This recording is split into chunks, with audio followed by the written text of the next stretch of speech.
아버지 기일을 맞아 모처럼 형제들이 모두 모였습니다. 경기도 외곽 작은 마을에 있는 산소는 생각보다 조용했고 산 아래 풀벌레 소리만이 잔잔히 들려왔습니다. 막내 조카가 작은 소리를 내며 제 옷자락을 잡아당겼습니다. 큰엄마, 저기 누가 꽃 꽂아놨어요. 그 말을 듣고 고개를 돌렸습니다. 아버지 묘 오른편 오래전부터 비어있던 무덤 자리. 누구의 묘도 아니었고 잡초만 무성하던 그곳에 누군가 국화꽃 한 송이를 단정히 꽂아두고 간 것이 보였습니다. 순간 묘소 위로 산바람이 스쳤고 작은 웃음소리가 들리는 듯한 기분이 들었습니다. 누가 여기다 꽃을. 제 입에서 무심코 그런 말이 나왔지만 그건 시작에 불과했습니다. 안녕하세요. 저는 강혜정입니다. 올해 52, 자녀 셋을 둔 평범한 주부이자 지금은 부모님을 모두 보내고 고향집을 정리 중인 사람입니다. 저희 아버지는 참 무뚝뚝한 분이었습니다. 오래된 손목시계를 늘 차고 다니시며 말보다는 몸으로 표현하던 분이었죠. 너희 엄마는 그냥 사람 좋은 여자다. 그 말 한마디로 평생 어머니를 대하셨던 분이기도 합니다. 아버지가 돌아가신 지 벌써 4년. 그런데 이상한 일은 사주기였던 바로 그날 벌어졌습니다. 아버지 산소 옆 늘 아무도 쓰지 않던 그 빈터에 누군가 국화꽃을 꽂아두고 간 겁니다. 형부, 이거 누가 한 건지 아세요? 제가 남편에게 조심스럽게 물었습니다. 하지만 남편은 그저 어깨를 으쓱할 뿐, 설마 누가 묘지에 장난을 치겠어? 그렇게 대수롭지 않게 넘기려 했습니다. 그런데 이상한 건 그날 밤부터였습니다. 시댁에 모두 모여 저녁을 먹고 있을 때 조용히 앉아있던 시누이가 입을 열었습니다. 방금 웃음소리 안 들렸어? 우리는 모두 멈춰섰습니다. 산소 쪽에서 누가 웃은 것 같았어. 사람들은 금세 이야기꽃을 피웠지만 저는 왠지 마음이 좋지 않았습니다. 다음날 아침 저는 혼자서 다시 산에 올랐습니다. 꽃을 꽂아두었던 자리는 여전히 그대로였고 묘지 오른편의 흙이 어딘지 모르게 살짝 파인 것 같은 느낌이 들었습니다. 그리고 거기서 나는 희미한 향기. 분명히 국화꽃의 향이 아닌 낯익은 아주 오래전 기억 속에서 맡았던 어머니의 화장품 냄새와 비슷한 향이었습니다. 설마. 순간 머릿속을 스치고 지나간 건 30년도 더 전 어느 겨울날이었습니다. 그때 저는 어머니와 함께 이 산소 자리를 걸으며 어딘가를 가리키던 어머니의 말을 떠올렸습니다. 나는 나중에 이 자리로 와야지. 햇살이 참 좋아. 그날 이후 저는 이상한 꿈을 꾸기 시작했습니다. 잠들면 늘 아버지 산소여. 그 묘지 빈터에 서 있는 어머니의 뒷모습이 나왔습니다. 말은 하지 않고 그저 손을 흔들며 웃고 계셨습니다. 하지만 꿈은 점점 바뀌어 갔습니다. 어느 날은 땅 위에 무릎 꿇고 무언가를 꼭 껴안고 있는 모습, 어떤 날은 울고 있는 아이를 가만히 쓰다듬고 있는 모습이었습니다. 그리고 이상하게도 그 묘지 자리에 다녀오면 다음 날마다 흙이 살짝 더 꺼져 있었습니다. 누가 계속 손을 대는 것 같았죠. 제가 의심한 건 단 한 사람. 아버지 생전에 유일하게 자주 드나들던 한 이유. 바로 이순자 할머니였습니다. 그날 이후 저는 이상한 꿈을 꾸기 시작했습니다. 잠들면 늘 아버지 산소여. 그 묘지 빈터에 서 있는 어머니의 뒷모습이 나왔습니다. 말은 하지 않고 그저 손을 흔들며 웃고 계셨습니다. 하지만 꿈은 점점 바뀌어 갔습니다. 어느 날은 땅 위에 무릎 꿇고 무언가를 꼭 껴안고 있는 모습, 어떤 날은 울고 있는 아이를 가만히 쓰다듬고 있는 모습이었습니다. 그리고 이상하게도 그 묘지 자리에 다녀오면 다음 날마다 흙이 살짝 더 꺼져 있었습니다. 누가 계속 손을 대는 것 같았죠. 제가 의심한 건 단 한 사람. 아버지 생전에 유일하게 자주 드나들던 한 이유. 바로 이순자 할머니였습니다. 며칠 뒤 저는 아버지 산소 옆 그 국화꽃 자리를 다시 찾았습니다. 그리고 이번에는 작정하고 손으로 흙을 조금씩 걷어냈습니다. 불과 몇 센티미터 아래에서 뭔가 딱딱한 감촉이 느껴졌습니다. 작은 통 하나. 녹슨 틴 케이스였습니다. 조심스럽게 열어보니 그 안에는 누렇게 바랜 편지 봉투 하나와 함께 어머니의 젊은 시절 사진 한 장이 들어 있었습니다. 그 편지에는 떨리는 손글씨로 이런 말이 적혀 있었습니다. 언니, 내 딸이 이 세상에 발붙이지 못하고 떠났어요. 나는 아직도 자책하고 있어요. 내가 조금만 더 강했더라면, 다시 태어나면 그 아이가 언니 같은 사람 품에 안겼으면 좋겠어요. 그래서 여기에 묻고 싶어요. 언니가 용서해준다면.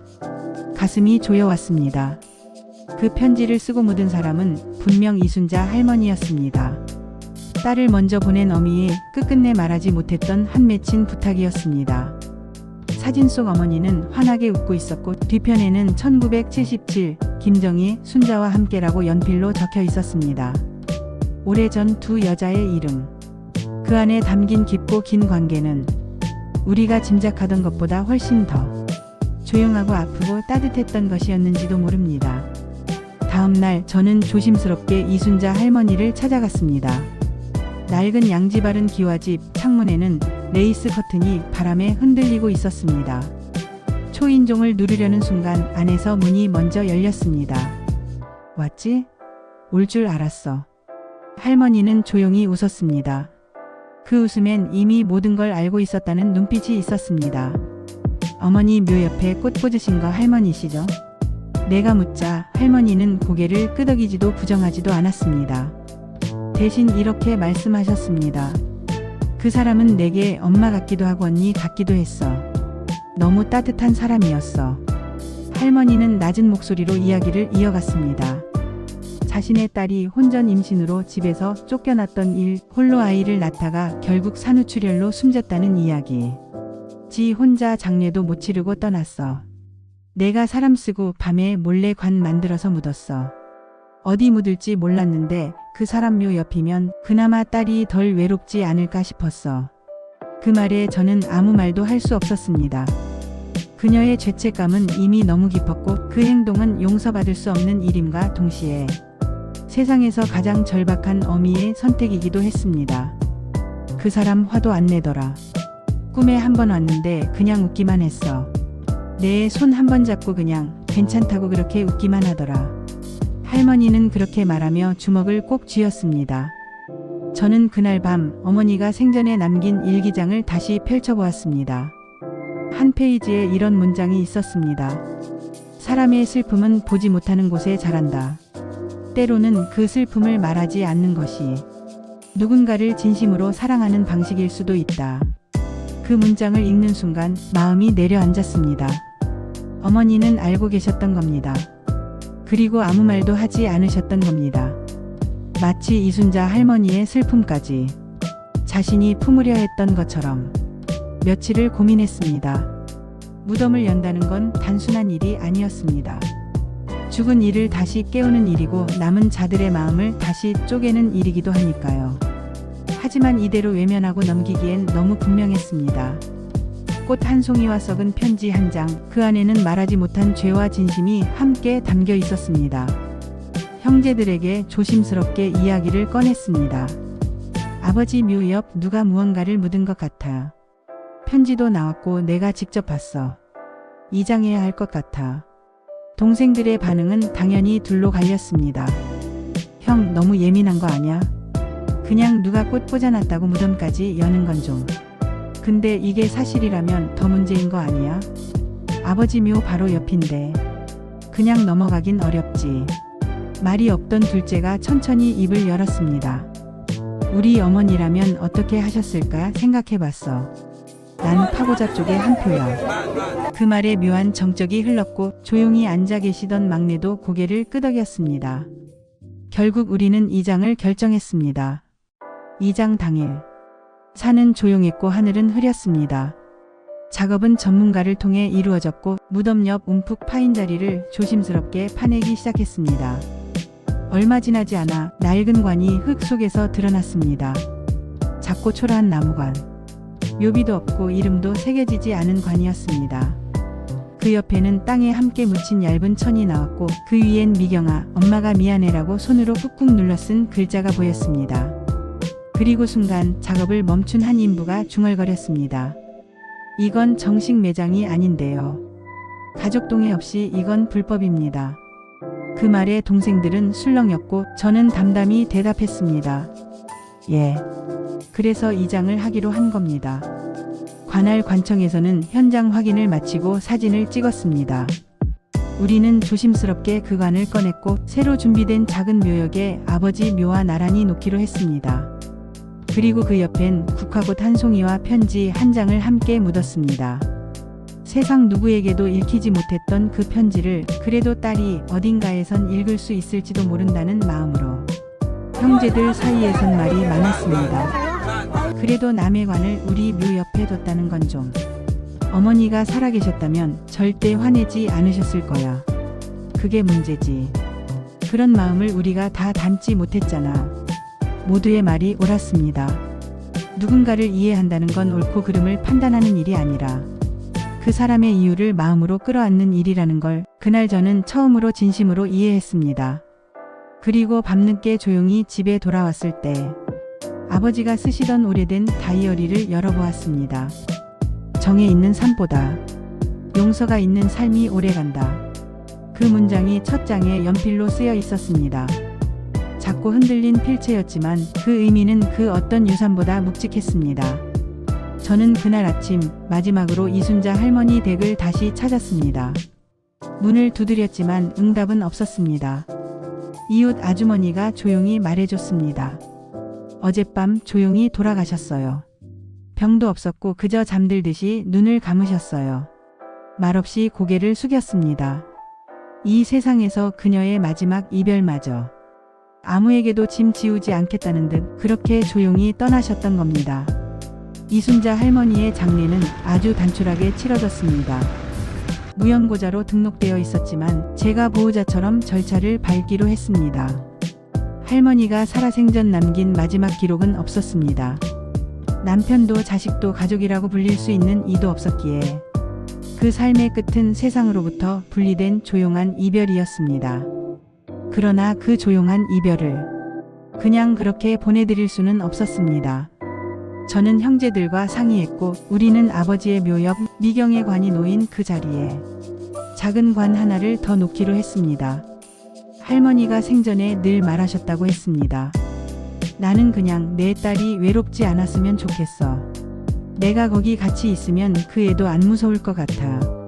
그 말이 자꾸 마음에 남았기에 할머니를 그 딸 옆에 묻어드리는 것이 남은 이들이 해줄 수 있는 마지막 예의라고 생각했습니다. 그렇게 두 개의 무덤이 작은 언덕 위 나란히 자리 잡았습니다. 하나는 삶을 포기할 수 없었던 어미의 관, 다른 하나는 그 삶을 안고 떠난 딸의 관. 그리고 그 옆 늘 말없이 받아들이던 어머니와 아버지의 무덤이 함께했습니다. 묘역에 이름을 새긴 비석은 없습니다. 다만 각 무덤 앞에 사랑하는 사람이라는 작은 명패 하나씩만 걸어두었습니다. 이걸로 충분해. 아버지께서 그 무덤을 보고 천천히 고개를 끄덕이며 말없이 하늘을 바라보셨습니다. 그 모습에서 저는 또 한 번 마음이 내려앉았습니다. 장례가 끝난 며칠 뒤 작은 상자 하나가 저희 집에 도착했습니다. 이순자 할머니의 유품이었습니다. 그 안에는 오래된 손거울 하나와 어머니가 젊었을 적에 쓰셨던 것과 비슷한 실크 손수건 한 장, 그리고 사진 한 장이 들어 있었습니다. 사진 속에는 어머니와 할머니, 그리고 미경이 어린 시절 찍은 모습이 담겨 있었습니다. 그 세 사람은 모두 환하게 웃고 있었습니다. 사진 뒤에는 이런 글귀가 적혀 있었습니다. 세상에 내가 다시 태어난다면 꼭 저 웃음 안에 다시 들어가고 싶습니다. 그때 나는 말없이 울던 사람이 아니라 함께 웃을 수 있는 사람이었으면 좋겠습니다. 편지를 다 읽고 나니 이 모든 이야기가 왜 여기까지 왔는지 그 이유가 조금은 느껴졌습니다. 누군가는 잘 살기 위해 발버둥치고 누군가는 잘 보내기 위해 침묵하며 또 누군가는 끝내 품기 위해 아무 말도 하지 않았던 겁니다. 그날 이후 저는 자주 산에 오릅니다. 산소에 오를 때마다 두 개의 무덤 앞에 앉아 국화 한 송이씩 놓고 옵니다. 말없이 고개를 숙이며 이야기하지 못한 말들을 마음으로 전합니다. 괜찮습니다. 다 괜찮습니다. 늦었지만 이제는 외롭지 않게 해드릴게요. 그리고 다시 산 아래로 내려옵니다. 이제는 짐이 아닌 다정한 무게가 되어버린 감정을 가슴에 담고서 세상이 알아주지 않아도 그 마음은 누군가의 삶을 지켜준 사랑이었음을 이제는 저도 알게 되었기 때문입니다. 아버지 묘 옆으로 흐르는 바람은 가끔씩 아주 작은 웃음소리를 담고 지나갑니다. 그건 어쩌면 오래된 인연들이 나누는 마지막 인사일지도 모릅니다. 저는 오늘도 그 인사를 들으며 또 하루를 시작합니다. 그리고 그 하루를 어머니께 전하듯 조용히 중얼거립니다. 엄마 오늘도 잘 다녀왔어요.